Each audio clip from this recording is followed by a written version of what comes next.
So in the last episode, we talked about Journey's second release, Look Into the Future, which I thought was a pretty inconsistent album. I thought it was very forgettable. Not a bad record, but probably Journey's worst overall. Which with a band with a catalog as impressive as Journey, being the worst isn't by any means a bad thing. It just, compared to Journey's other work, I thought Look Into the Future it missed the mark. It was a band that wasn't sure if they wanted to be progressive jazz fusion or if they wanted to be more commercial, like radio friendly. So obviously, as we all know, Journey went in that second direction. They went more towards the radio and towards more commercially friendly music. So for this episode, this is the third episode of our 13-part series covering the history of Journey, where we look at every single Journey main Journey album release leading up to their upcoming record, Freedom. For this episode, we are covering Journey's third album, released in 1977. It was called Next. So, Next is a bit different than the first two albums. It's still the Greg Raleigh dominated vocal era before Steve Perry came in. So it still is more in line with those first two albums than the later albums, but this one is a lot different. It's more interesting to me. I think it has some very interesting songwriting. It really does a good job covering some different areas. So let's get into it. Let's talk about Next by Journey. So Journey's third album, Next, I think it marked a notable shift in the sound, the songwriting. This was an album that it felt, when I listened to it immediately following Journey and Look Into the Future, the first two albums, this album felt bigger, more mature. This is like an album that it just felt more grown up than the first two albums. I don't even know if that makes sense, but it's just the vibe that I got from this album. The band is really on point here. I think of the first three albums of the Greg Raleigh era albums, this is the best one by far. This one sounds more radio friendly, more commercial, and more focused. Because I would not consider radio friendly and commercial to be big positives. I love the deep cuts and the really interesting progressive type sounds. But for a band like Journey, we know what they're capable of when they put out the hits and all these amazing tracks. I think that for them it's a positive when they get closer to that high point. So this album was a major step in that direction. Greg Raleigh really shocked me on this album. He was in the first two albums, he was still the lead singer, of course, but he felt more like an instrument, if that made sense. He was, the vocals were never the focus of the songs. It felt like his words were just another instrument in the mix. This album, Greg Raleigh is a lead singer. This is like the closest he got to being a true lead singer for Journey. He just takes a commanding presence on these tracks. It works really, really well. So for the lineup on this one, we have the same lineup as before. We have Neil Schon on guitars, Greg Raleigh on vocals and keyboards, Ainsley Dunbar on drums, and then Ross Valerie, of course, on bass. So it's the same lineup, same team, but the songs sound so much different. The band, it sounds like they were trying to change their sound, continue down that path of changing their sound to something that was more accessible to people. And it works so well. The opening track is Spaceman, and it feels so much like a David Bowie song. The first time I heard it, I'm like, is this a David Bowie cover? I mean, it just felt like a Bowie song. And it was an interesting way to open the album, but I think it worked really well. Another track that really stood out to me would be People. People sounds like a Beatles song. Greg Raleigh is really emulating John Lennon or Paul McCartney in that song, the way he sings, and it just really struck me. I'm like, this almost sounds like a Beatles track, which is ironic, considering that Greg Raleigh would end up performing and playing with Ringo Starr much quite a bit later in his career, and he was part of the Ringo Starr All-Star Band. So yeah, I thought it was very interesting that at this stage, 1977, Greg Raleigh seemed to be trying to emulate John Lennon or Paul McCartney, and it works really well here. I mean, it's a really great track as well. And there's some other standout tracks. I Would Find You was actually sung by Neil Schon, which is very, very interesting. I think it's interesting that Neil opted to sing. He actually sings on 2 tracks on this album, and his vocals are actually pretty good. Neil is a decent singer. He carries the song very well. It's a ballad. Starts off as a ballad. It's pretty slow. It's a nice contrast to Greg Raleigh, and it's something that Journey would play with a little bit on the next few albums. After this one, when Steve Perry would join the band, he and Raleigh would kind of alternate, or they would do duets, and I think that was a very interesting. I really enjoy when they do that, and it's interesting to see here having Neil take over some vocal duties.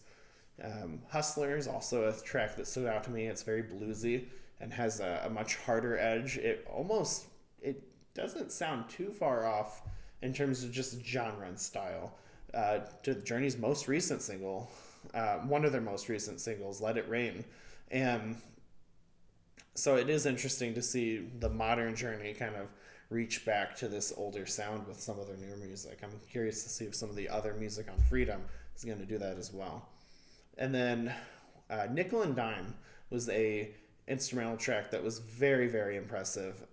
It really puts the excellent musicianship from the band front and center. I mean, it just works really well. It feels more like an earlier track, like from one of those first 2 albums, but it works so well here.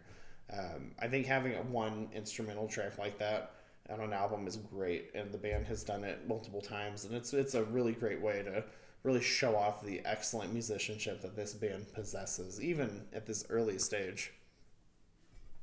I mean, my first thought when I listened to Next was that the album is almost there. This is almost a hit album. It's just missing one key component. Try as he might, Greg Raleigh, he's a great keyboard player, he's a great piano player, he's a good singer.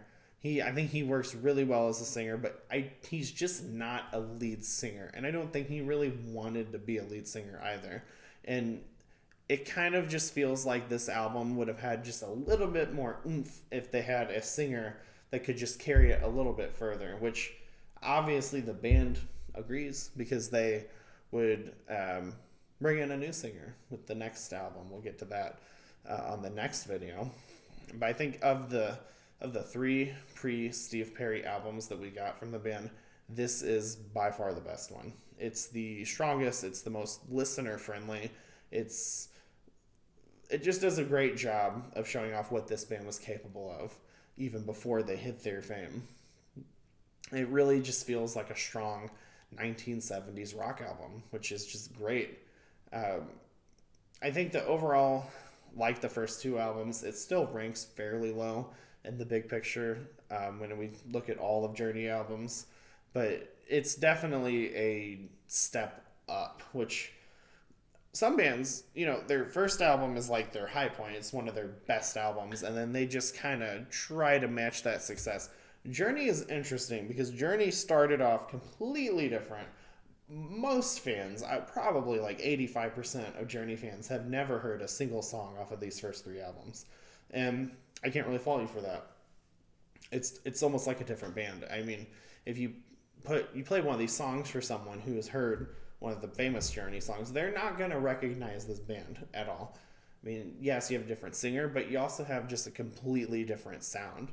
So I think that as we reach the end of the Greg Raleigh era, the Greg Raleigh-led era, because he stayed in the band for a few more albums, but the end of the era where he was leading the band as the singer, it's just fascinating to look back and see just how much the band has evolved since then, and how even then they were trying different things, trying to make it work, and they really hit their stride on the next album.